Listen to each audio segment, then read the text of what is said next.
And hello, beautiful people. If we have not spoken this year, happy new-ish year, newish. Do we have new folks on the call today? Anybody new to CPN? Yes, no, maybe so. Okay. Well, welcome. If you are new, usually we like to for folks to come off mute and introduce themselves, but this looks like our crew. If you will, folks, always we like to know who's in the room. Usually I can't see everybody from where I am. And so if you just drop your name, your pronouns, your racial identity, and then what organization you're repping this month. That would be helpful. If you haven't met me yet, I am Nastasia Moore. I lead in the CPN and other facets of this project alongside really brilliant individuals, which you'll get to meet either later on or in future CPNs. But if I may, let's talk about what we have in store for today. What does our journey look like? As always, we don't start to do the thing without acknowledging the land and labor. You all, we have Miss Monique Price today from Art for Justice doing the Do It for the Culture. Um, we really wanted to spend some time with talking about how we show up in this space, since one is the new-ish year, and two, revisiting what our community agreements are. And then, dun dun dun dun, I wish I had a drum roll, but myself and Dr. Espinosa, who is on the call today, will be doing an intro to participatory action research, which is perfect, you all, because Nate will be talking a little bit more about CSP practicum capstone opportunities and which organizations can lean in and invite PhD students to their projects, initiatives, research. Really exciting. Nate will talk about it. We'll talk a little bit about call for proposals, capacity building grants, and then the Justice Book Club. I told you we have a ton to talk about. So if this looks okay to you, just give me some emojis, give me some thumbs up so I know I can move on. Cool? Cool. Thank you. All right. If I could please invite my beautiful friend and colleague, Lori, to give the land acknowledgement. This land acknowledgement, we always do a land acknowledgement, but this land acknowledgement in particular is in relationship to the fires in California. And so we honor and we make space for that. And so, Lori, thank you so much for leading this piece. Yeah, thank you, Nastasia, and thank you everyone for allowing some space and time for the land and labor acknowledgement. My name is Lori Pampilo Harris. My pronouns are she, her, Oya, she. Oya reflects my Indigenous identity. I am a native Hawaiian, and she reflects I'm a descendant of the Filipino Mandayan Muslim clan. And I am on the land of the Tokubega and the Seminole and Calusa tribes, also known as Tampa, Florida. And so for this month's land acknowledgement, we wanted to just offer some reflections on what is happening in Southern California, which is a climate disaster.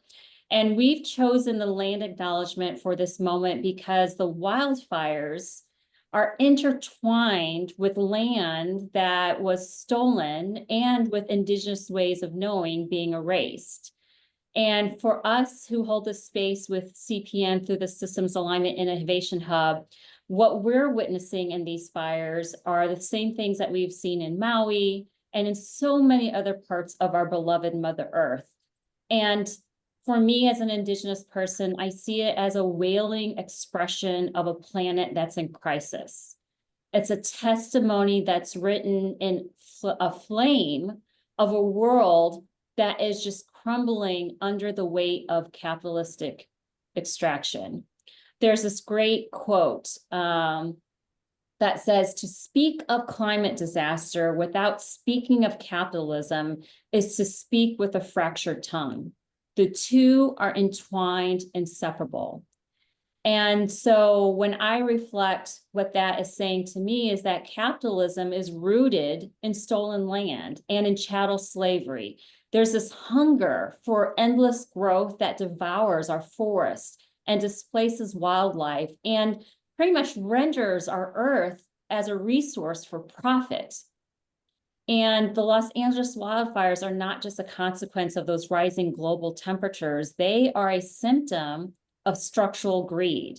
Settlers and governments have long seized stolen indigenous land, and then at the same time erase traditional ecological knowledge where we understand fire's role.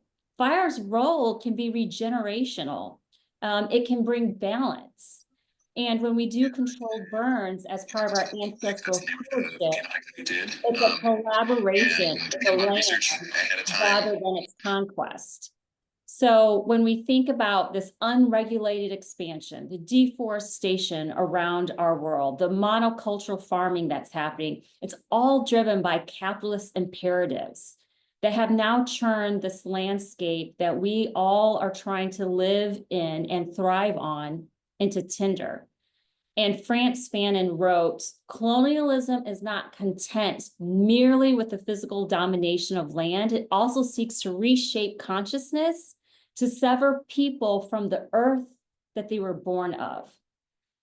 And so when we talk about transformation here in Systems Alignment Innovation Hub through this community powered network, we want to not only speak of systems, but we want to speak of spirit. Fire is ancient.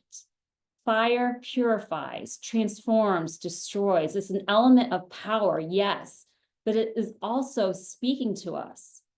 What are the fires that are happening all across the globe saying? It's crying out, calling us back to accountability, to ancestral wisdom.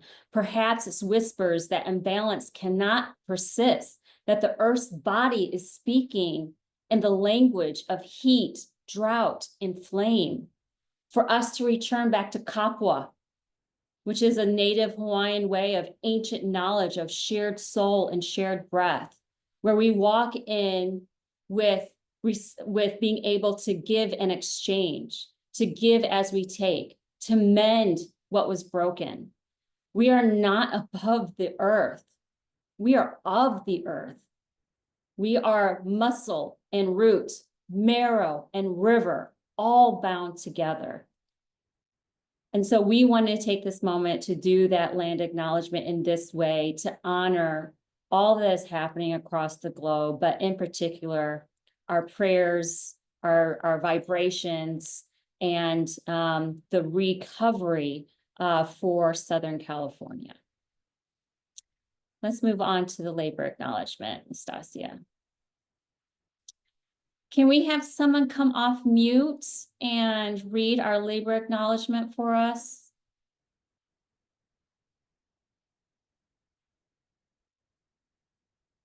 Don't be shy. Come on off mute. I will. Thank you. Come on in. We May. humbly acknowledge, thank you. We humbly acknowledge and honor the profound contributions of enslaved individuals, predominantly of African descent, whose unwavering labor and endurance forged the foundation upon which our nation stands today. Their toil and suffering endured amidst the brutality of chattel slavery, and the insidious legacy of Jim Crow shaped the very fabric of our society, propelling its growth and prosperity. We stand in solidarity with the descendants of the enslaved, bearing witness to the enduring repercussions of their oppression and vowing to dismantle the systems of inequity that continue to perpetuate their marginalization and exclusion. We acknowledge their labor, honor their sacrifice, and actively work towards a culture rooted in justice, equity, and collective healing. We commit to long-term anti-racist action by challenging oppressive systems in our personal and professional lives, always centering Black leadership and prioritizing their needs and guidance. Thank you, May, for bringing your vibrations of your voice into existence, for all of us to hear with our ears, and for it to be seeds into our souls and seeds into the world and our interactions that we're going to carry today. So if there's others who want to reflect on that land or that labor acknowledgement, into the chat, please. We can kind of keep the conversation going, provide support. But we are going to move into some collective care along with that. We know what I just shared, and even in the reflection of the labor acknowledgement, there is something there. There's a heaviness that goes with that, along with the context of the world that we're living in currently with the landscape of the past couple of weeks. So I'm going to move over, and I believe that Monique is going to be sharing some collective care with us. Hello, everyone. And so we know that we're calling this moment Do It for the Culture. And I think this was such a beautiful segue from what Lori just walked us through about honoring what the fire is telling us and then our labor acknowledgement. And so this moment of Do It for the Culture, we are on the heels of Dr. Martin Luther King Day. And we know that we just celebrated his birthday and many across the world. And so one of the things that we were holding in this moment is like, what are we doing to carry that dream forward? How are each of us taking some action? And so we're going to start embedding these Do It for the Culture moments where we bring in different cultural aspects to the meeting, to the network, so that we can share in each other's knowledge and wisdom and continue to build together. So the question that we have for you, almost like a check-in question, is what action are you taking to carry the dream forward? To transform justice. And so I know that we're in this moment of resistance, and many of us are sitting and holding those things. But what are you doing to carry the dream forward? And if you want to share it in the chat or come off mute, please feel free to do so.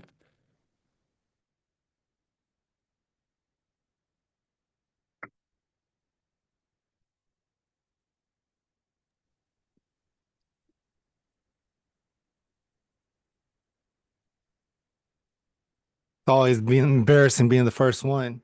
So the question is, what are we doing to carry the dream forward? And when I think about the dreams I have, I also think about the dreams of this country and the dreams of our people. As you notice, I put in the chat, I'm Black and Korean. I was raised as a Black man in this country.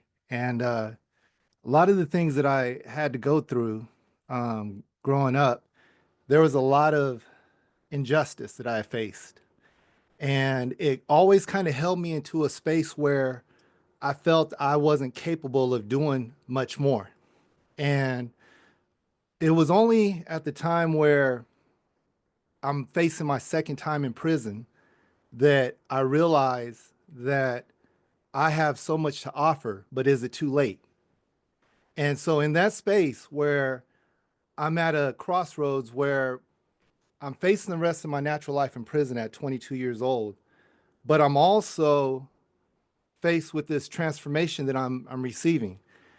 And as I walk through this whole valley of the shadow of death, so to speak, and transforming my life and getting a chance, 25 years ago almost, to come out of prison and be a whole different person and live in a way where if I never share that story with anyone, no one would ever know that was my story. No one would ever know that these things are a part of who I am. And I recognize that I'm not alone in this space, that the same lies that were told to me and the same things that were perpetuated to me are given to other people. So what am I doing? I am on a mission to change the way we see gangs and gang members. And not that what they do is, I'm not justifying it, but I look at the structure and infrastructure that they have. I look at all the information that I was taught when I was going through this process and all the limitations I had. And so I wrote a book called The New G Mentality. And this new G mentality is about changing the way G's look at their communities, look at their enemies, and so many other things. And so to keep the dream alive, we have to empower people that are not empowered, that don't feel like they have hope in this world, to be the change and transformation that we need to see. Thank you. And don't worry about going first. Somebody has to step up. So I want to say thank you because sometimes we minimize how significant our stories are and that the power of our story can help other people heal. Not only help them heal, but help them transform the way that they see themselves. So thank you Thomas, for sharing that with us. Appreciate And please share your book with us. Somebody is asking in the chat. So please I'll make do sure that. you share that with us as well. Anybody else Mo- share? yes, Monique, if I could add on, Mr. Cotton, of course, please drop the link in the chat. Secondly, for these Do It for the Culture, I know that I have done them a lot and some of you have volunteered, but Mr. Cotton, this is also the opportunity for you to read us an excerpt next time. Okay, I'm like volunteering, but if you would be so willing to read an excerpt out of your book, that is part of this community. That is the Do It for the Culture feel that we are inviting into this space. And so super exciting and thank you for sharing. Nastasia, for sure. Anytime. So next time I'm up. Okay, yeah, next time you are up. Okay, so you all, I want us to continue to marinating on what action you are taking to carry the dream of Dr. King forward to transform justice. Continue to marinate on that. We're going to continue to talk about this in the community of practice. But Monique, thank you so much, and beautiful graphic from Mark. All right. So if we can move forward, how would you all describe the Community Power Network? You all have been here. You all have been here with us for a little over a year and some change. How would you describe our culture? Tell me about what you appreciate most about this space.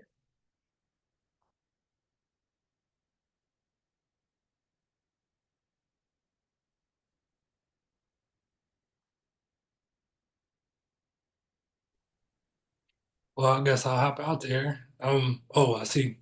Go ahead, Zaza. Oh, no, you go ahead, Earl. I'll go after you. Okay, nice. Thank you. How would I describe the culture of the Community Power Network? I think I've been here like a couple of times now, maybe three. And thank you, Mhm. Thomas, for being a voice for those that have lived experience and lived expertise and lifting that up. I resonate and resemble some of your stories. So, um, yeah, I just feel like, there's not a place for organizations that are striving to have the impact that was just spoke about. And it feels very inclusive. Um, every time I come here, I feel like I walk away with something, with a jewel, with more than one jewel. And I appreciate that because, having a small nonprofit that primarily works with people that are formerly incarcerated, you don't get the grants, you don't get a lot of support. And so coming here and knowing that I'm not alone, that there are other organizations that have carved out pathways to connect to resources is super helpful and inspiring for smaller organizations that are passionate about the work. Oh, absolutely. I couldn't agree more. All of what you said is true about CPN and the culture and the virtual space that we are trying to create. And so I really appreciate that. I also want to say this out loud. We couldn't have a CPN without you all. And so this is something that I appreciate most about this space is that we get to share in opportunities with folks with lived experience and create a space that feels like our own. Who else? Zah. Hey, Zaza. Well, good morning, everyone. I would like to start off with the CPN network is one of my favorite places to be. This is where I come and I can be in community with those who have open minds without judgment, and I'm learning. I'm learning from each and every one of you who sit in this room, and then the different things we do in here grows me in a way that uh, I didn't think possible. To be with people who are by us and for us, who look like me, who are doing things that are powerful and impactful, and so that's what the CPN network, that's what I appreciate about it. I appreciate about the uh, that you can be authentic, right? And that I learn here that I'm not what I do. right? And I'm seen. And so those are the things I like about the CPN. You know what? Those are wonderful things. And I'm happy that you feel all those senses, because what the team likes to do or likes to foster are these, what Lamont calls liberated spaces, right? And so Earl, Zaza, thank you for kind of painting a picture of how you would describe this liberated space, because a lot of times we get caught up in like doing the thing, having these conversations, doing the CPN, but we don't take time to reflect on how we continue to foster this community that feels so great and so liberated and so authentic. And so it brings us back to our community agreements. How do we want to show up in the space together to do the thing, right? And so here, a community agreement, it provides a common framework for what you collectively consider in seeking to create a liberated and respectful space. It serves as a tool for communication as well as helping to resolve any conflicts that may arise. It also provides a common framework for how people aspire to work and be together as they take transformational action. Okay.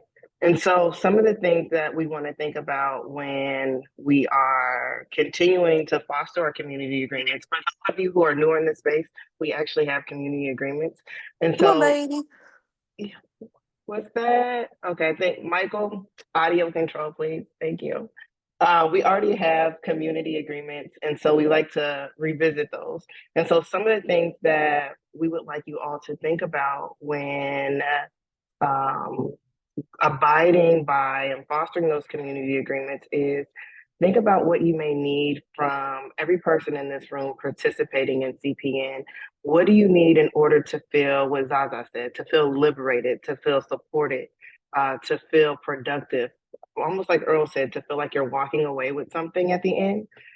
Think about what you need from others to be successful in having like group dialogue and collaborative group work. um, think about in these community agreements, think about what you need from us and what you need from the person in the box beside you. What do you need from them to have these brave and courageous conversations about experience, about race, about um, decolonizing the work? Think about those things. So what do you need to have those brave and conversations with each other? And so that's where we think about, okay, what do these community agreements look like? For today, these are some that we came up with in this space maybe 9, 10, 11 months ago. And they look like this. We call these working agreements because we can always add to and take away. But it looks like move up, move back. If you tend to use your voice often, consider moving back and vice versa. Stay engaged, remove distractions and access needs in order to be present. You know what? I'm not alone here. It's 30 other people on this call. Chris, are you able to come off mute? Can you read one of these bullets for me? Every voice is important. I think, okay. I was trying to remember where you were. Every voice is important. Take space, make space, regardless of experience, age, title. I would stick in there class, etc. We all have something to contribute. Oh, okay. Let's make a note. Class. All right, perfect. Chris, can you do this next one? Listen actively. Listen actively and compassionately. Try to understand before being understood. Nice. You want to pass it or you want to keep going? I'll just speed us along. Make room for multiple perspectives at once. Think beyond binaries or just like two people or 2 points of view. Be willing to be messy and stay flexible. Learning and growing can feel uncomfortable. Throw glitter, not shade. Invest in yourself. Invest in each other. Oh, I so much appreciate you. By the way, Nastasia, I think these are even more important today. I've got to try and remember the first bullet so that I don't talk as much, but I'm just so struck, and every day I get new messages on LinkedIn and everything else about how our new administration is just tearing apart so many strides we've tried to make in the last couple of years on equity, on race, on diversity, and everything else. And I just think these are so important and so important to our group to keep considering that our whole environment is now pretty negative on a lot of this. And how do we continue our work and our honest discussions and movement with those huge barriers in front of us? Oh, I feel your exhaustion. I feel your exhaustion. And you're right. This is why it's really important to have something similar to community agreements now, because the way folks are feeling, we can take things out of context based on the way we say things or articulate certain things or how our body moves when we say the thing. And so, yeah, I think it's very important nowadays than ever. Who is anything else we want to add to these community agreements? I'm sorry, I'm on the phone and I can't be on camera, but I didn't want to miss this community power network. But I think it would be great if we add the oops, ouch, and whoa. Our friends with Systems for Action, they utilize that, and it's really nice because it helps us to process and learn right in the moment. So for example, if someone says something that you think is, wow, a little bit like off, or we need to lean into, or you want to call someone in versus calling out, you could say, oops, and then the facilitator could pause right away, and we can learn and process that together. I mean, oops will be if you said something, right? Like if you said something that was like, maybe you misgendered someone, or you said something that was off and you caught yourself, you would say oops, and then we just move on. Ouch would be if someone heard something that, no, if someone experienced something, I'm sorry, I'm trying to get it right. If someone experienced something that was that seemed a bit problematic, they said ouch. And that way you just unmute and you say ouch. And that way the facilitator, we could all process and learn together in the moment. And then if you heard something that seemed a bit problematic, or you want to explore or call someone in regards for our collective learning, sorry about that. I'm in the car. My apologies. Then the person would say, whoa. So if you heard something and you want to pause to reflect, you say, whoa. So I just think that we should add oops, ouch, and whoa, so we can embrace that learning in the moment and practice calling in versus calling out for our collective liberation, our collective growth. Sometimes our culture, white supremacy, white dominant culture is very conflict avoidant. And so how could we not have a fear of open conflict and learn and grow together, right? Move from niceness to kindness, and seeing calling in as an expression of love for each other. I'm seeing some head nods. So do we agree to add oops, ouch? What was it? Oops, ouch, and Whoa. whoa. Whoa. Okay, I'm getting some head. WHOA, whoa. Whoa. Okay, got it. Okay, nice. So, is there any other additions to this? Community agreements? If not, we can move it along. Just give me some reactions. That's how I know how to move forward. Cool. Thank you, Marvin. Thank you, Rachel. Michelle, how's it going? Thank you, Michelle. All right. Let's get into it. Where is the researcher in the room? Okay, Dr. Espinosa. You all, we have introduced Dr. Espinosa before, but we always like reintroductions of Dr. Espinosa. So I would like to invite Dr. Melissa Espinosa, our Associate Director of Transformative Research, to talk to us a little bit about this thing that is called research, and to get us into how we are decolonizing the research. All right, let me pass it over to you, Dr. Espinosa. Hey. Hey, thanks for having me again. I've had the pleasure of meeting some of you before, and I've been lurking on the CPN meetings for a while, so you'll have seen me. As Nastasia said, I'm the Associate Director of Transformative Research. I lead the Resources and Guides lane. So I'm someone you can contact if you need help finding specific resources that could be like research related. Hey, you're looking for a guide on how to do qualitative or quantitative. And later on, we'll get into hopefully a series of like what these words even mean. So today I'm going to just talk a little bit about specific types of a specific type of research. Your next slide. You're probably wondering, why are we so obsessed with research and why do we talk about it and why does it come up so much? Well, I think there's lots of different ways in which research is useful and which we interact with research in our day-to-day lives. I'll open it up to you guys to talk to put something in the chat of like, when is research useful? When have you interacted with research? Also, I'm not good at seeing the comments and stuff, so Nastasia, I'll have you. It's all good. I got you. Okay, so repeat the question. When is research useful, and what are like some ways in which research is useful? Like, when do you use it? Have you ever been a part of it? So yeah, so when do we hear about it? All right, y'all, let's talk about it. When is when is research helpful? Question mark, question mark.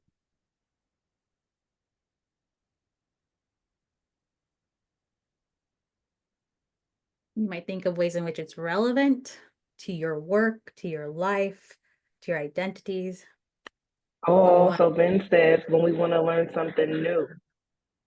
Yeah, especially for the one who's going to conduct the research, if you're trying to explore a specific topic.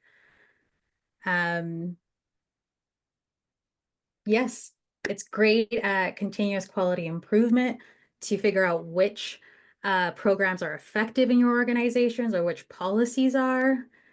The idea that it provides legitimacy to what you're doing, and it becomes evidence-based.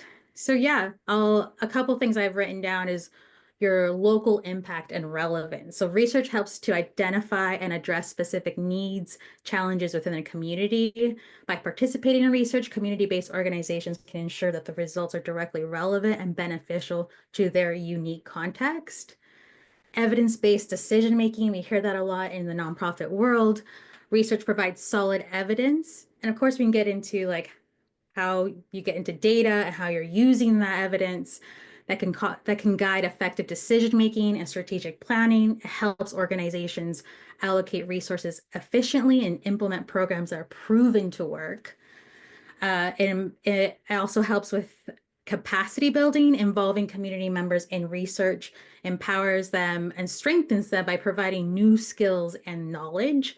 So a lot of the idea of like creating new research is to contribute to the knowledge base for society. It's sometimes you're trying to fill a gap that exists, or you're trying to disprove old hypothesis of why something is the way it is.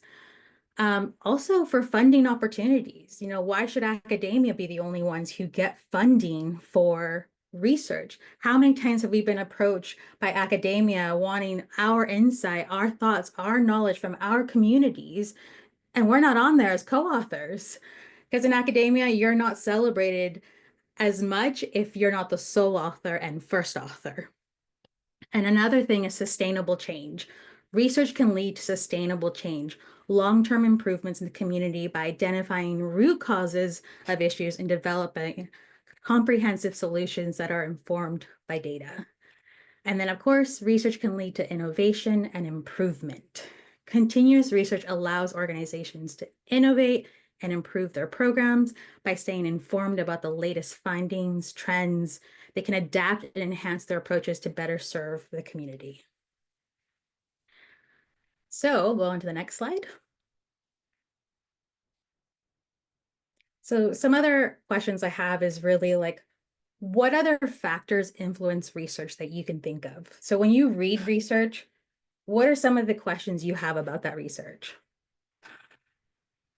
Who did the research come from? Who funded the research? Yeah. Why are those questions important? Who were the subjects of the research? Oh, yeah. And all of that will probably impact the outcome of the research, how it's understood, where it's taken place, exactly what was the involvement of the participants. Was this research done on a group instead of with a group? Those are all really important things to look at when we see the results of research. Where is this data coming from? Why did they fund it? What is their background? So, because how often are we given just random numbers and you're like, well, where did that number come from? But you agree with it or not, it's so good to know where the source of that data came from, how was it collected, when was it collected. Those are all really important aspects of how we use data and research. Yes, great one. How are they recruited? And Melissa, I honestly think that one other part of that I think a lot of times gets glossed over is how is the research used? Or how is the information gained used? Is it just in a report to some small organization, or is it used to help people or subjects in their research or anything? Oh, that's a good question, Chris. And if we think about it too, Chris and Dr. Espinosa, in which ways has um, the research really harmed communities, you know? And so thinking about all those things in conjunction to the traditional research practices. Yes, yes. So, of course, we're trying to create our own knowledge and contribute it and share it as part of decolonizing is sharing the knowledge and making it accessible, not putting it behind a paywall. It doesn't mean it has to be less rigorous. Methodology is methodology. As long as someone can replicate it and it suits your questions, it is good research. So I'll go on to the next slide. So looking at all those factors of why research is important, we're going to talk about a very specific type of research, which is participatory action research. We'll call it PAR for short. So what exactly is it? I think it's the next slide. What exactly is it? This is a good question. Before we get into the what is it, have you all heard of it by a raise of hands or emojis? Oh, Marvin knows exactly what it is. Ben, Chris, they may be able to teach the thing. Earl, okay, Marvin said, I don't know about that part. Okay, let's get into the thing. Okay, Dr. Espinosa, what is it? What is PAR? Awesome. So, like you said, many in the room are right now deep into it and they are implementing it. So what is it? Research with people, not on people. PAR centers the involvement of community members in research to address the social issues. It aims to create immediate practical outcomes and solutions for the community and often involves a cycle of planning, action, observation, implementation, reflection to continuously improve the community situation. It encourages strengthening community buy-in and social justice by actively engaging community members in every step of the research process. There are other types of research that do similar. So other community-based participatory research. That one more focuses on the relationship of the researcher with the population that they're researching, whereas PAR's focus is more on the participation of the people who are being researched. So it's actively more about the people being researched or the subject or the environment being researched. So let's see if I'm on the wrong one. So in PAR, researchers and participants are co-creators of knowledge, working together to understand a problem and implement strategies for change. So I got a next slide. It's a little wordy. Nastasia, how should we approach this one? All right, so let me help you out with this one. So we're looking at PAR as a framework and methodology. Okay, so let's dissect all of this. I have this first one, a framework, right? Provides a high-level guide and structure for the research focusing on overall approach and principles. Okay, listen to this. As a framework, PAR provides a guiding philosophy and set of principles for conducting research.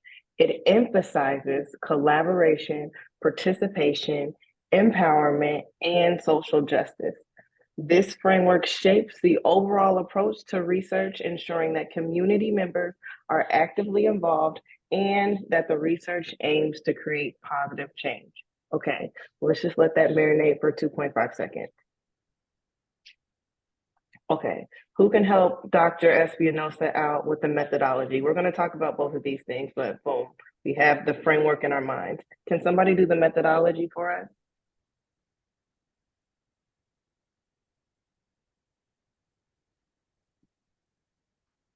Sure. Okay.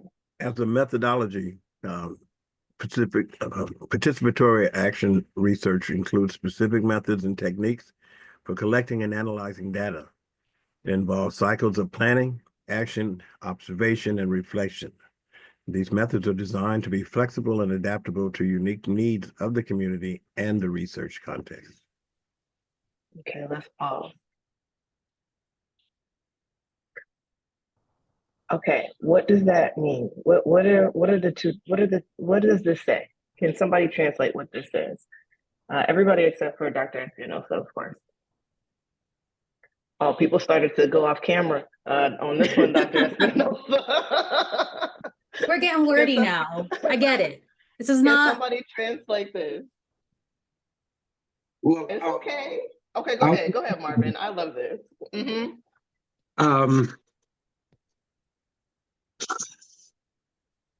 This action research being used as a methodology is, I think, what we're speaking about now. It, to me, in my experience in using it, is the inclusion of the communities that are contributing to the data, being part of analyzing the data and determining how the data is used to represent the research being done in their area of impact or effect. It's maybe an oversimplified answer, but No, it's a very tangible. That's very tangible. That works for me. Thanks. Okay, that's beautiful. Okay, Dr. Espinosa, let's let Earl go. Earl, we're listening. I think that was a great summary. Marvin, I think you did a great job. I know one of the things I've been involved in a participatory action research project where individuals from the community help to form and shape the questions for like surveys and focus groups. So you're throughout the whole process, you're involving community to help design because you're leveraging the expertise of the community members that are part of your team to collect the data.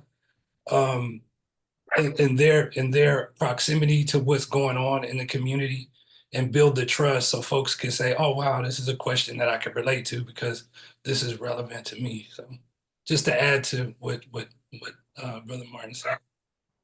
Gentlemen, that is a great summary or an interpretation of what this is. Do you know why?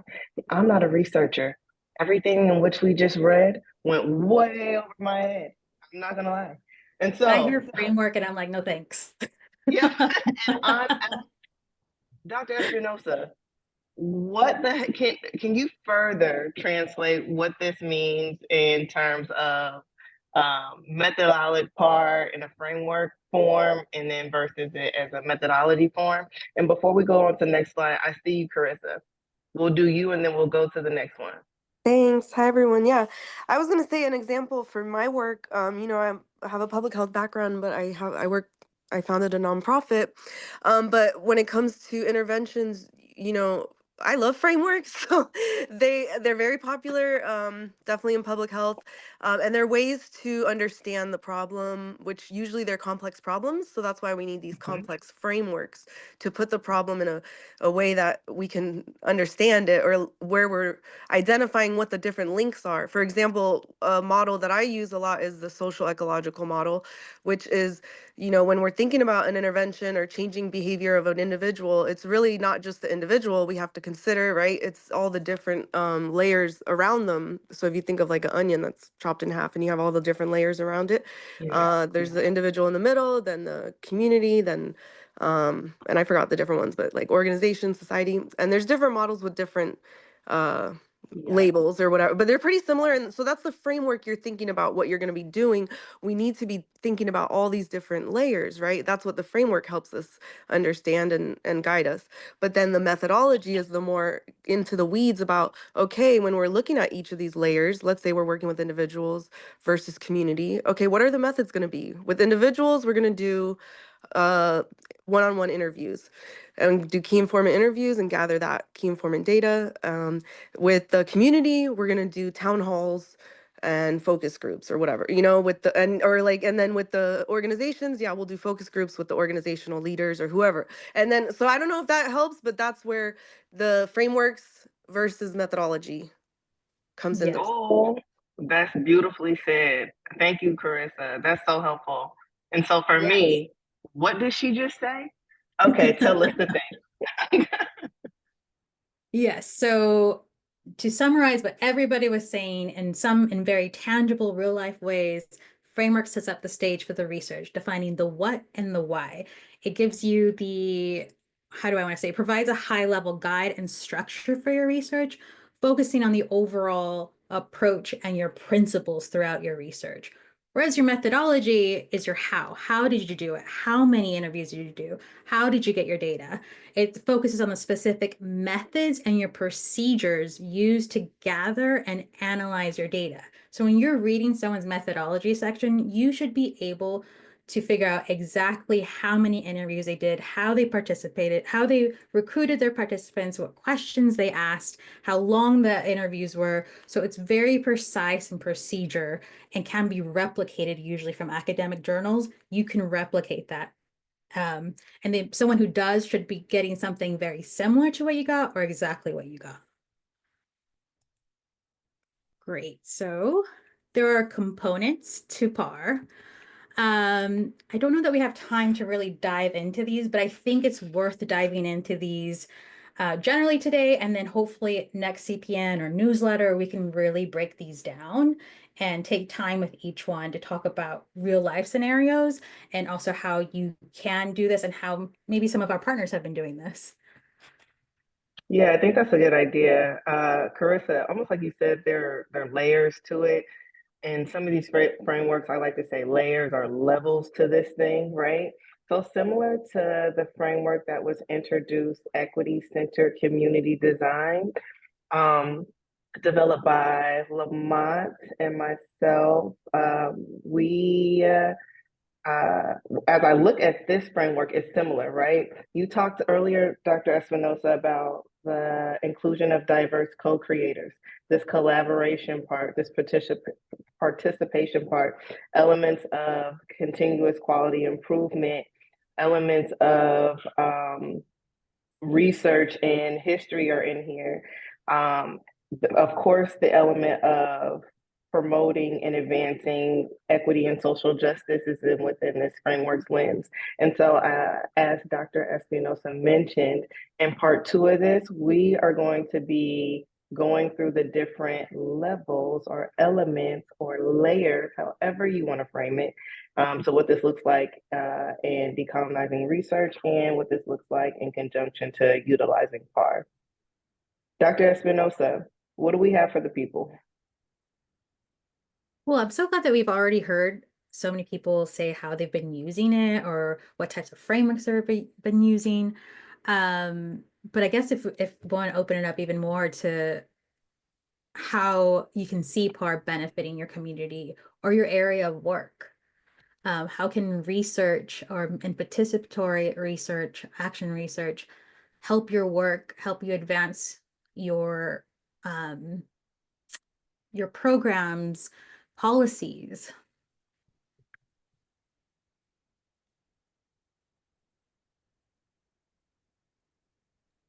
This is Jaja.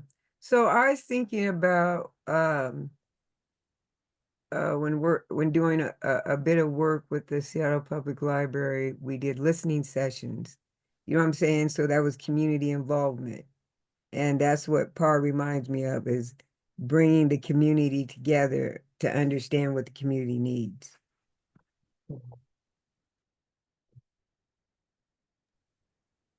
Love that. I guess one of the biggest takeaways I want everyone to have is that you are researchers. I'm sure every day in your organizations, you know what works.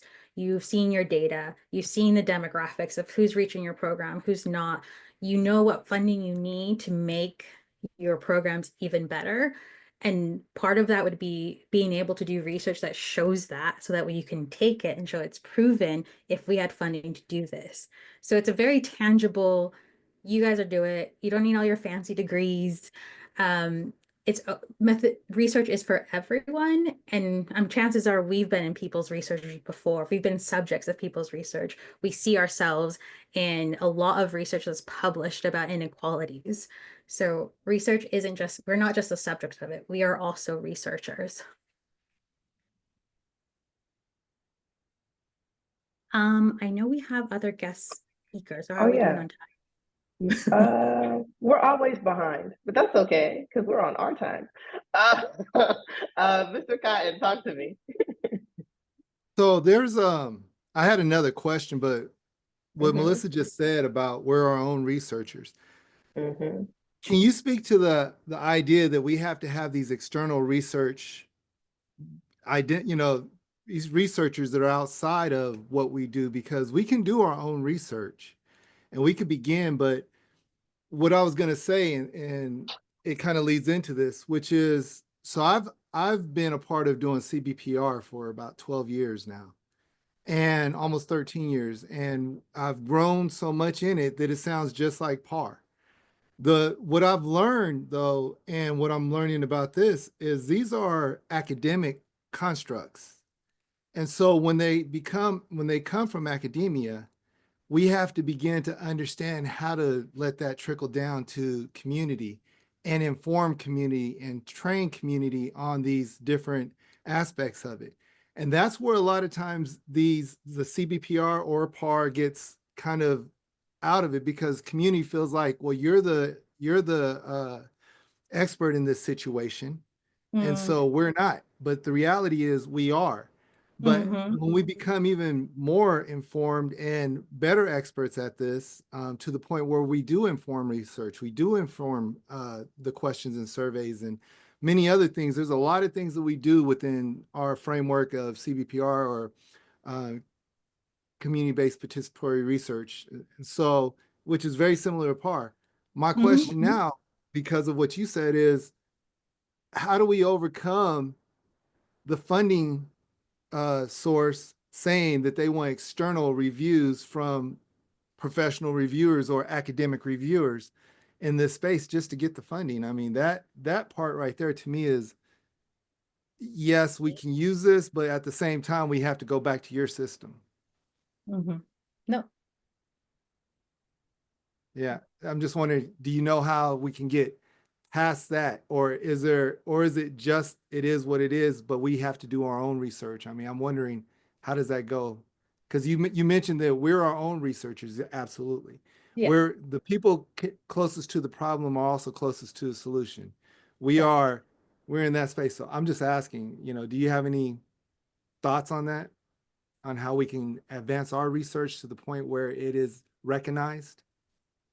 Hoping Lamont was here because I feel like he's very good at this. It looks like Marvin is looks like excited. Marvin, yeah. Oh, Thanks. Just like to weigh in. Very good question. Sometimes understanding the context of, the evolution of participatory research should be conveyed, such as some universities or some academia. Primarily, my experience has been with capstone projects with the University of Washington and folks looking to progress in research and collect their PhDs. Participatory research has gone through a academic review and is actually openly used. Doing so in the professional research outside of universities, it has been my enjoyment to see it take root or see it become more of a thought process for how research is done. In many cases, I find that a single iteration of a process that will create change in how we do anything usually has several steps. So I believe that through use is how you overcome burdens, because yes, the challenges will be there. However, if the framework is solid, you know, and we stick with the methodologies, it slowly becomes more and more acceptable. It's not what I used to call instant gratification or change, but change that's marked over a 5 or 10-year period that can be reflective to understand challenges now versus sometimes how it all started. And the last piece is communities. I've often offered this. For my experience, homelessness response, 50% of it is done with outside of any governmental control. So we have to find ways to collect the data necessary to reflect that so that policies and decisions are made for the betterment of all and not for just a few.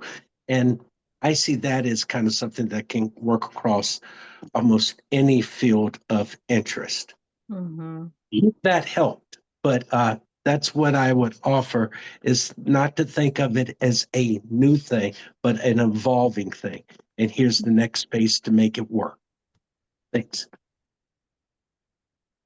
I really love that question, Thomas, because it also talks about partnership, but also being the person who sets the parameters if they're coming into your community or your organization with that researcher.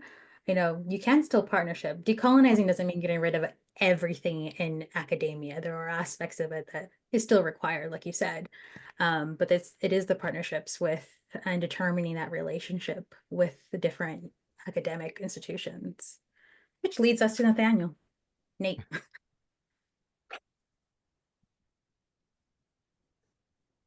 Thank you, Dr. Espinosa. Hi, everyone. Pleasure to be with you all today.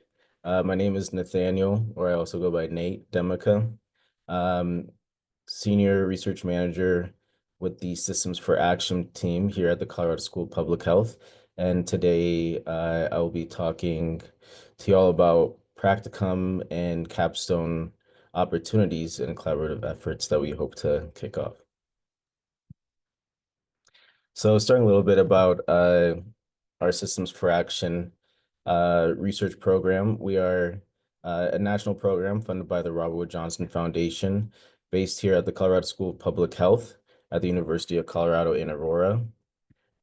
We do a lot of systems alignment research and fund a lot of research organizations looking to do systems alignment work, bring together the medical, social care, social service, and public health sectors in order to improve health outcomes, health equity, and dismantle systemic racism.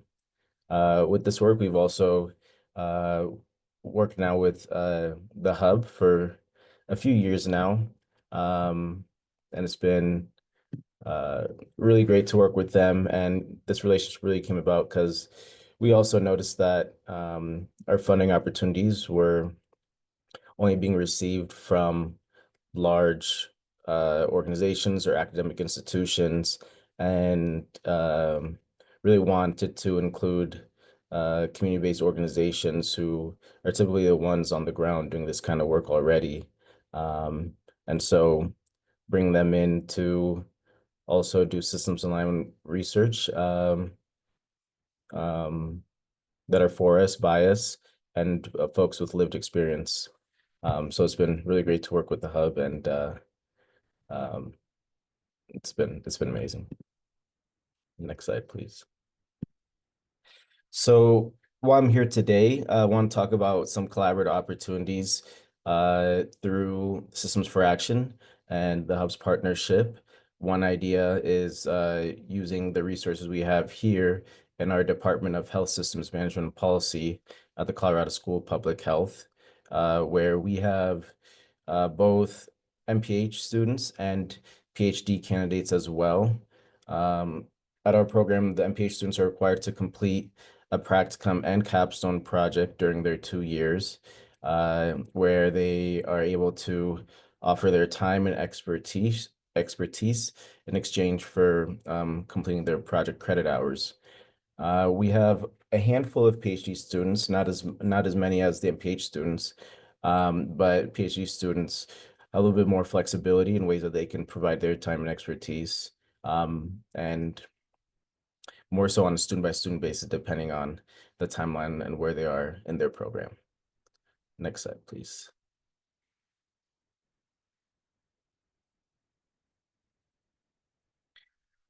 So giving a little overview of the practicum project, students here are required to complete a practicum experience where they demonstrate competencies and integrate public health knowledge.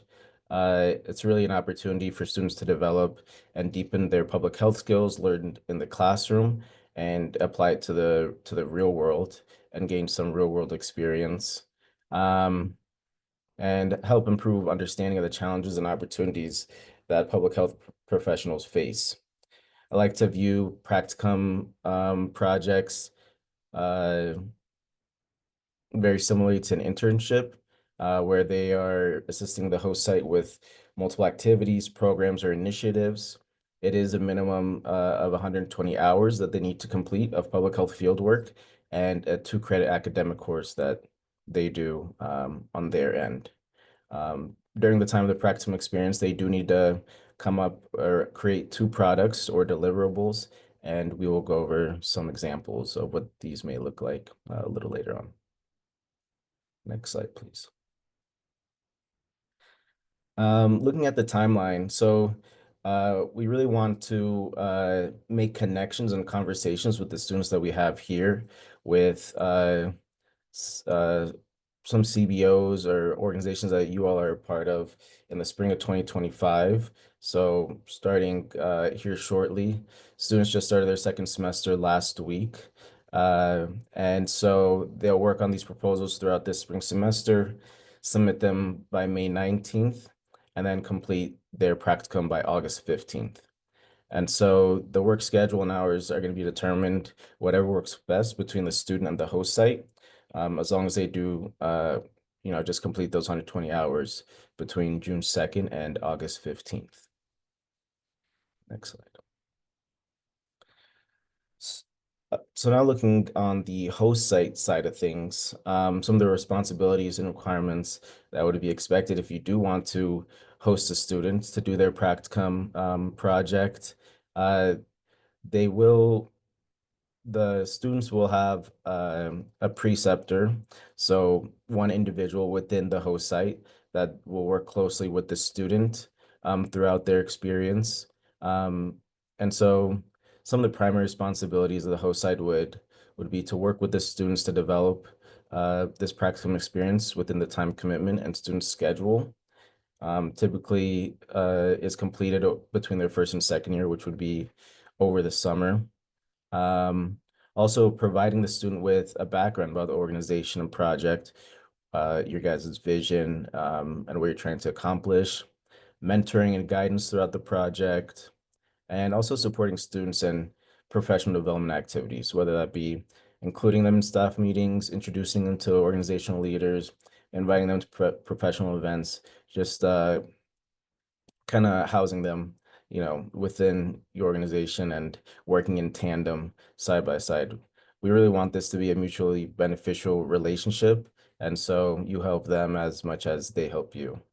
And then lastly, all the administrative duties of the proposals, tracking hours, communications with the university will be handled by the student on their side and then just reviewed by the preceptor. So that would be the responsibility of the student, not so much anything that the host site would have to worry about. Next slide, please. So looking at some examples of practicum projects, One example is some technical assistance and consultation to help support and improve the planning and implementation of strong research designs. A lot of kind of the pre-research activities are great ways or great practicum projects. So things like lit reviews, evidence synthesis, needs assessments, collecting preliminary data, those type of things. Creating a written deliverable related to an organization's activity, whether that may be like an infographic, manuscript outline, etc. Presentation of data and findings at a team meeting or a conference. And these are just some examples to list a few, but many things could be done throughout this practical projects as long as they touch on the Colorado School of Public Health competencies and they're able to demonstrate them. Next slide. So now switching over to the capstone overview. Capstone, the main difference is it's more so independent work done by the students. It's a final culminating project of the MPH program here and requires just a minimum of 60 hours. As I mentioned, independent work with the support and guidance of a preceptor. And this one is a written deliverable, whether it's academic, research, or community-based. And so even though this is a capstone is more so independent work by the students with the guidance of a preceptor, it still needs to benefit the host site, whether it's, furthering data, findings, how it can be applied in the future, implementation, those sorts of things. And so that's the main difference between a practicum and a capstone. Now, capstone matching likely won't occur till fall of 2025. However, these students that would be starting their practicum over the summer will be doing their capstone prep and matching in the fall. So if things do work out and you want to do a continuation of the work that was done in the practicum over the summer, there's a great opportunity to continue that relationship into the fall and expand upon the type of work you guys have done for the practicum. Next slide, please. And so here's some examples of capstone written deliverables and projects. Again, there's a lot of different things that could be done. Just to name a few, some grant development, data analysis, capacity building projects, health policy statements, briefs, initiatives, things of those sorts. And so wide net of things that can be explored with a capstone as well. Next slide, please.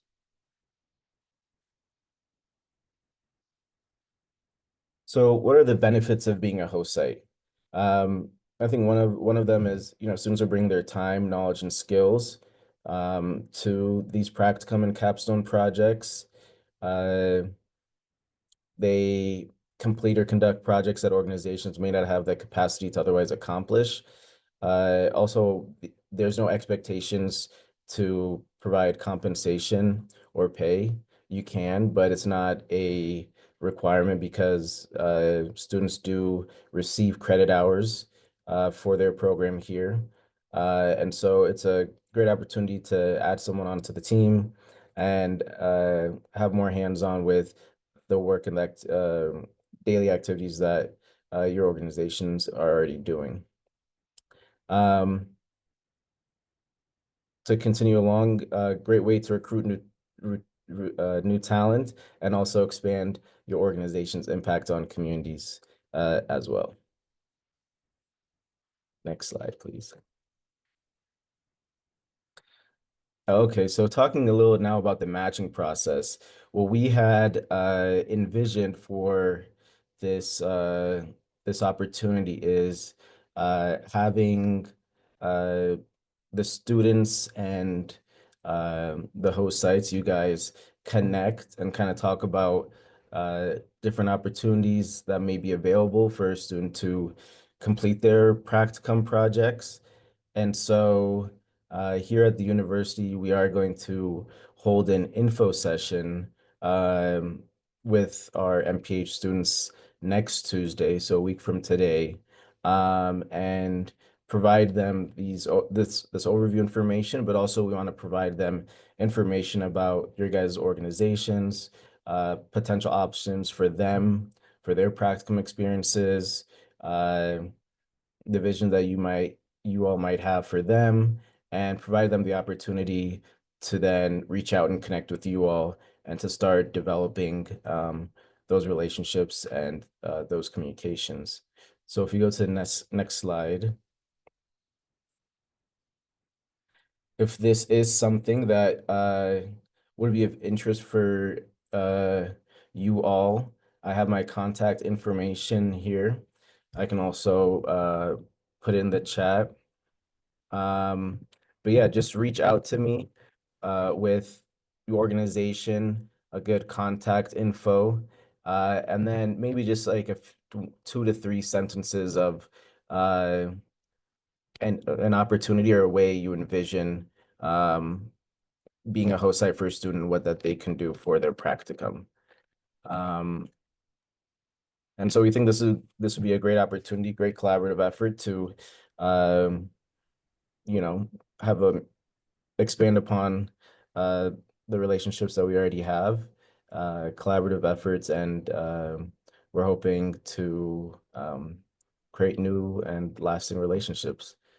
So thank you all for allowing me to present today. And if you guys have any questions, please feel free to ask.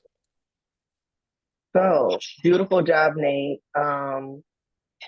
Question, this is free. Is this free, TA? So the capstone students are free for, when I say free, available at no cost to communities that are organizations that opt in. Yes? Oh, Sure. nice. If Yes. it's free, it's for me. Okay, and then Thomas, question. You asked a really good question. You said in the moments ago, like, how do we do the thing? If we're researchers, not researchers, like, how do we begin to do research and decolonize it and move the thing forward? When I was thinking about how to respond to this, I was thinking about Nate, and I'm wondering if Nate helps answer the question about how we do it, how we do the research. Absolutely. Nate definitely helped. Marvin, his answer was a challenge to us and spot on. And I do believe that we help. It's definitely that. It's how we engage in research now and how we make this the norm and so many other things. I can definitely put my 2 cents in that, but we got a little bit of time, so let's keep it moving. We'll come back next time. But yeah, definitely. Thanks, I Nate. appreciate it. Yes. Okay, Nate, perfect. Nate, now I'm not letting you go so soon. Tell me about this. Now, you all know that CPN is all about the opportunities. We have a lot of them, especially this month, it feels like. Nate, talk to us a little bit about what the CPF is. What is the Systems for Action Call for Proposals? Run it back real quick. Yeah. So this is another opportunity on the Systems for Action side of things, different opportunity where we had just launched a call for proposal on January 15th. And so it's a little different, a newer one where we're seeking projects that test the feasibility of new interventions designed to dismantle and disrupt forms of systemic racism through the alignment of medical, social, and public health systems. One of the new requirements that we are having for this CFP is that it must be led by a community-based nonprofit government agency or tribal organization that serves communities affected by systemic racism, working in partnership with an experienced research team. Again, this kind of came about what we were just talking about earlier, how it was primarily academic institutions and large organizations that are receiving this funding. And so we really want to switch that to CBOs who are doing a lot of work on the grounds, working with people with lived experiences. And so that's where this CFP came about.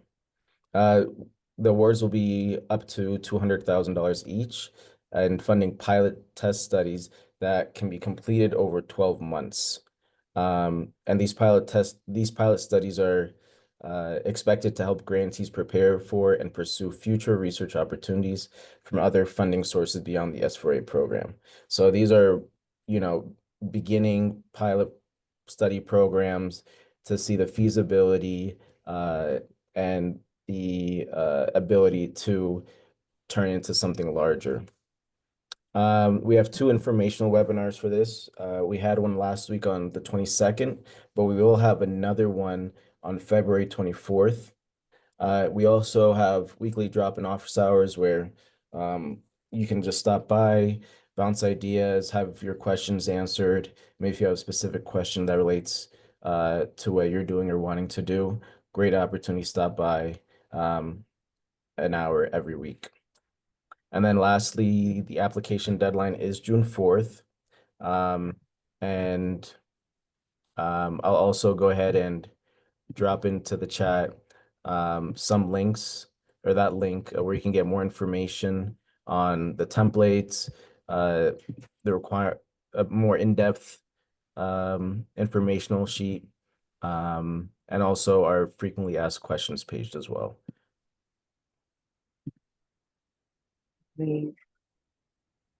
Beautiful. Okay. So as you all can see, more opportunities for funding your organizations. And I go back to Thomas Cotton's question about like, how do we do the research without being actual researchers and dismantling all the things? This is another opportunity to do so. So thank you, Nate. Okay, if I may, Miss Rachel. So Lamont had a conflict today and could not be with us, but we are still talking about equity capacity grants. Now let's give Rachel, you've done this in the CPN before, but you all, I want to give Rachel some grace too, because I just asked her to do this 2.5 seconds ago. So thank you so much. If you can, we'll keep it high level. Yeah. Do you want to start to talk about what it is and how folks can get involved, all of that? Yes, okay, cool. yes. Thank you so much, Nastasia.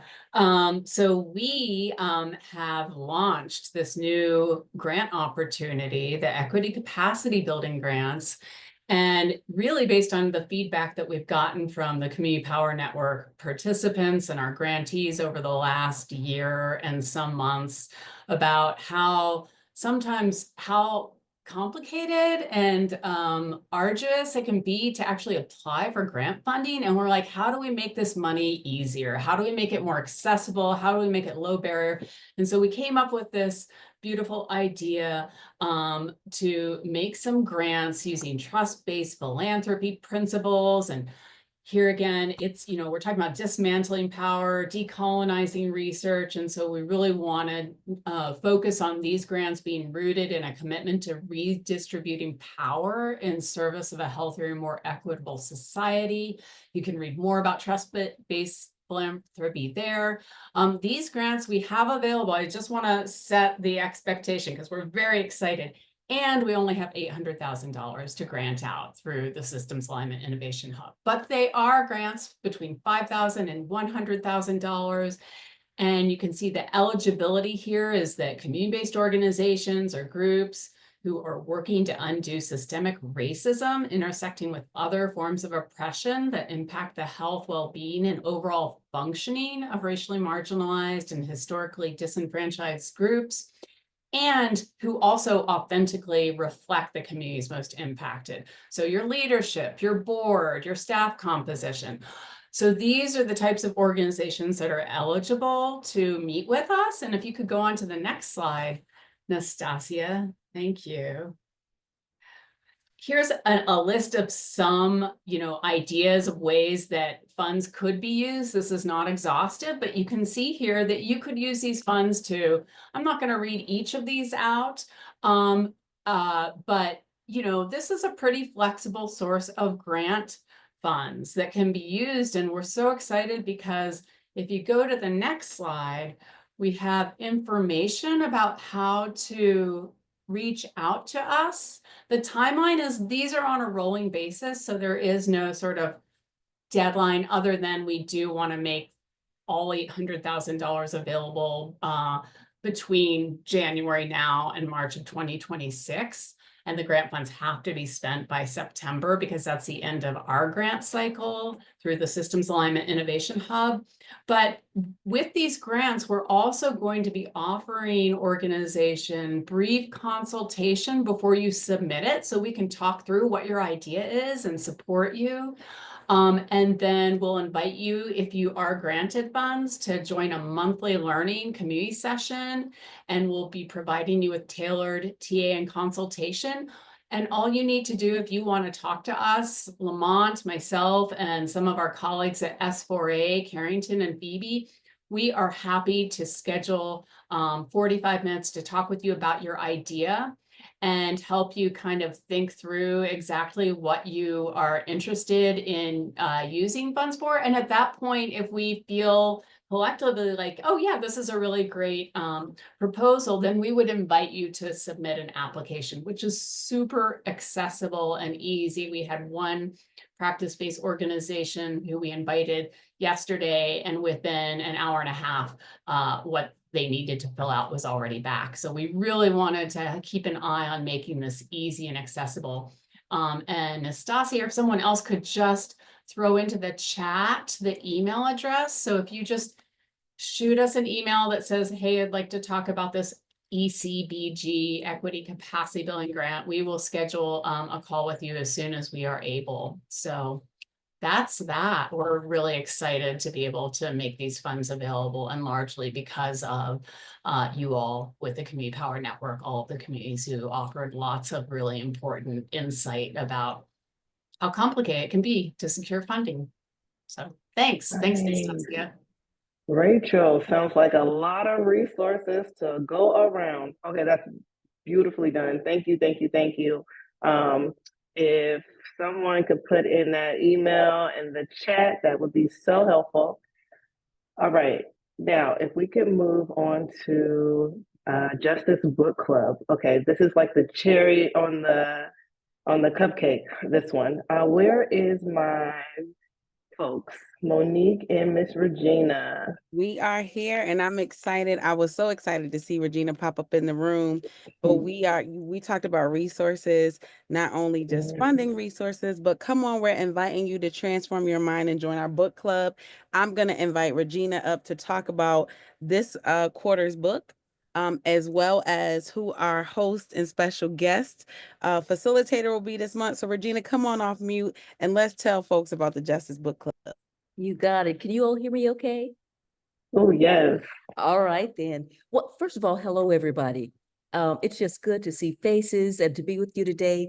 And so one of the things that we've been doing over at Arc for Justice is creating some gathering spaces for people just to come together in all different ways. So whether it's just sort of hash some things out, sometimes just to vent and scream, sometimes just to say hello and goodbye, right? It's just all about some good fellowship together. And so another thing we've started is the Justice Book Club. And it's a way to continue to learning, but to do it together in sort of a fun way. And so our book for the first quarter of the year is called White Poverty. It's how exposing myths about race and class can reconstruct American democracy. And it is by one of my favorite people, like literally walking on the face of the earth, right? Reverend Dr. William J. Barber II. And so just to give you a little bit of background about this and the power of his words in this book. So Dr. Barber was the one who started the Moral Mondays in North Carolina, right? And did all of that work to make sure that they understood about people's rights, about the kind of gerrymandering that was going on, how they were trying to oppress people's votes and all. But one of the things that he continued to carry on under his Poor People's Campaign is the work of Dr. King. And you remember at the very end of Dr. King's life, what he was talking about the most was economics. And he was saying, how do we bring together people from all walks of life who are the poor folks, right? You know, I know people don't like to be called poor, but so we call it low wealth, right? How do we bring people across from all different regions of the country, class, race, ethnicity, all of those things, and say, hold up, we refuse for the very few at the top to continue to oppress us, and we not have what we deserve, what is rightfully ours in this country. And so Dr. Barber has continued that work. And he has different chapters all over the country for the Poor People's Campaign. And so one of the things that he and his group were putting together, he said, you know, we got a skewed understanding of what poverty is. Because how many of you all have heard the terms that people sometimes use that they say something like welfare queen? Anybody ever heard that term? Now, think of visualize in your mind. Go ahead and do it because we're all family here, right? What's the face of the person that comes up? See, that was built around Black women, right? As though that Black folks, right, are the only folks that are experiencing not having the kind of wealth, not having the kind of economics that they should. And for real, we got a reason because it was constantly either stolen or stripped from us. But then there's so many other folks. Think about all the folks in Appalachia, right, who've never gotten a fair shake. Think about the indigenous folks, right? And we want to make sure that we are actually reframing that poverty is not just about race and ethnicity, right? That it is about class, right? That it is about how we are actually seeing each other and the framing that we put around that. And so Dr. Barber's book is about saying, hold up, you know who actually the highest numbers of folks that are low wealth are in poverty in this country? 66 million of those folks are actually white. And so, yes, that is a lower percentage than Black or brown folks, right? But that's 66 million folks. And he's saying, wait a minute, y'all, if we could actually come together and understand that we have common interest across race, across ethnicity, across geographic location in this country, think about the power that we could have to push back and to also build the future that we want. And so he began to capture that information in this book called White Poverty, a way for us to come together around this issue. So I hope that you all will join us for this. We'll have 2 sessions, one in February, one in March.